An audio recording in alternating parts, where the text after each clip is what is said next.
ఆషాఢ మాసము తెలుగు సంవత్సరంలో 4వ నెల. ఈ నెలలో పౌర్ణమి నాడు చంద్రుడు ఉత్తరాషాఢ పూర్వాషాఢ నక్షత్రాల సమీపంలోకి వచ్చే నెల. ఉత్తరాయణ పుణ్యకాలం పూర్తయి సూర్యుడు మిథున రాశి నుంచి కర్కాటక రాశిలోకి ప్రవేశిస్తాడు. దాంతో దక్షిణాయనం మొదలవుతుంది. ఆషాఢ శుద్ధ ఏకాదశి నాడు విష్ణువు పాలకడలిపై యోగనిద్రలోకి వెళ్ళే సందర్భాన్ని తొలి ఏకాదశిగా పరిగణిస్తారు. ఆషాఢ శుద్ధ పౌర్ణమి రోజున గురు పౌర్ణమిగా వ్యవహరిస్తారు.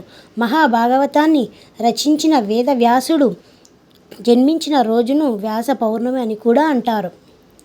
వ్యాసుడు వేదాల్ని 4 భాగాలుగా విభజించిన రోజు కూడా ఇదే అంటారు.